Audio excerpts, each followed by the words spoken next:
Oh, hi everyone! I'm here today with Epistolary Richard of the Playmaker Awards, a new zine coming around. Essentially, Richard has contacted me via my DMs to be a part of his awards. I've been nominated, and I'm intrigued to find out what it is and what it does. Oh, hi, Richard.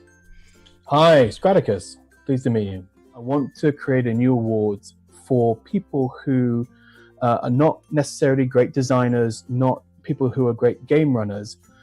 They may be those things as well, but I wanted to give an award for people who help, who basically work hard to create a space for other people to play. Now, the primary people that I had in mind were your essentially convention organizers or people who run meetups or groups or clubs. You know, kind of like, the kind of people who, you go to a convention, they're sitting behind a desk or standing behind a desk. They're probably working like a 14-hour day that day. They probably work that same the day before, the day after, and they're probably going to be working there still when everybody else has gone home, just to kind of give those people more kind of recognition and prestige kind of in our community. But because it was like an open nomination process in order to, so that I could find out who these people are, I also got some really left field or ones that surprised me. So, for example, yourself, is that I was completely blind to the existence of your channel, or indeed what you're doing on Twitch to try to help new players and bring along or kind of welcome returning players back to role playing. So, Richard, community is really important to you, right? So what is it about the people that you bring in that you look for when you're choosing your winners? So the first thing that I realized when I was even before I launched it, when I was thinking about how I would run it, was that I was not the right person to say that one person who was doing something for the community was a winner and another person who was doing something maybe equally good wasn't. So the approach that I took was essentially to trust the people who were nominating. So if I had somebody nominated somebody, so long as the person they were nominating was actually the person like doing the thing they were being nominated for, then as far as I was concerned, then they were a winner.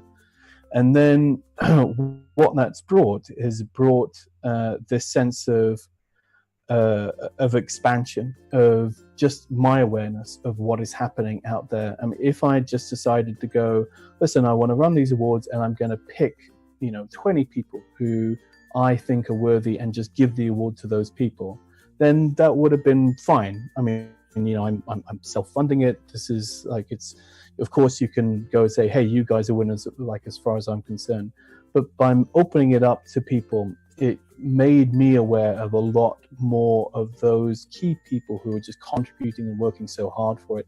And also it brought me, just as with yourself, it brought me out to learn more about how Twitch is starting to influence how role playing is portrayed, in the public perception, and how there are people like yourself who are not just using it as a vehicle to perform, but also using it as a way to try and help new players, returning players, get into the game. Mm-hmm. Yeah, totally. As a big value of mine, and I guess whilst you've been doing this, you must have met some pretty incredible people. Can you tell us about any of the interviews? Obviously, I understand if it's like confidential or anything like that, but can you? They're not confidential. I just haven't written them up yet. I mean, certainly, this is kind of an amazing thing that I'm allowed to do. So the fact that I'm getting to talk with all these people who are not only kind of working hard, but they're also kind of like personal heroes. The whole awards are giving me almost that excuse to go up and talk to them, or to reach out by email and talk to them and say, hi, I'm a really big fan, but rather than just kind of, would you like to talk to me, is it I'd like to interview as part of this thing that I'm going to be putting out. And so some of the people who I've spoken to so far, Avenel Wing. So she is one of the integral people behind Double Exposure. So which who are the people who do Dreamation, who do Dexcon, who do Metatopia. I mean, these are very really significant inventions, and she puts a huge amount of effort behind it, and other initiatives that doing. Jason Cordova, who is the guy who is the founder and the primary organizer for the Gauntlet. And the Gauntlet is an online gaming community that has just exploded over the last few years. Just it's been staggering, and also I think largely based upon having very strong core principles around being kind of generous and being kind to each other as they play, and to understand how and to get to talk with these people about what they are doing and how they got there, and also what it's taken, also the hopes for the future has kind of been, it is an amazing thing for me to do. Yeah, it sounds it, and I honestly I can't wait until I can't wait until my interview's written up alongside some of these others. I know we were talking a moment ago about how you got a different array of responses, like yes, I'll do it, yes, sure, and what is it? And I know I definitely fell somewhere between the yes, sure, and well, what is it? This has been yeah, as I recall, yeah. Yeah, the wonderful formal place that is the internet and DM, Twitter DMs. But that was a big part. That was a big part of the learning curve for me as well. This award very much kind of was instigated by the sunsetting by the end of Google Plus, and that because Google Plus was essentially my role-playing network, my community network, and with that going, it is leaving me kind of bereft of it, and I am learning basically as I go how to reach out to people through other media. So we're creating this interview for your Kickstarter. What can you tell us about the Kickstarter, and what is it going to support? So I will be. So I'm obviously interviewing as many of the winners who are happy to do so. And then I'll be collecting those into a physical zine. A digital version obviously will be available as well, like a PDF version.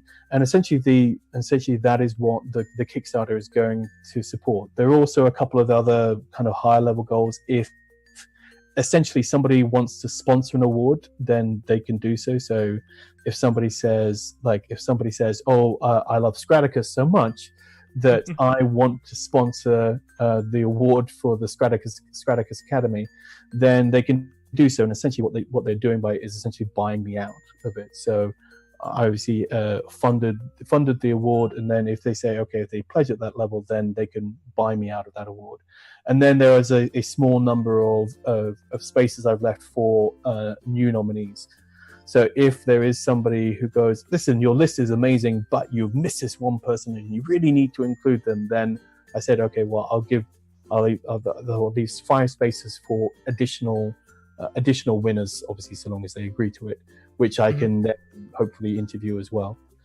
So that is essentially the Kickstarter. It's going to end at the end of February, and after that, it will just be a matter of completing the interviews, writing them all up, and then ultimately kind of producing the zine. I'm hoping, like within the restrictions of the Zinequest, to make it as nice a product as I possibly can do. There's an artist called Aviv Orr, who is one of the people behind Crystal Heart, the Savage World setting, she's an amazing artist, and I try to use her as often as she has time to allow me to use.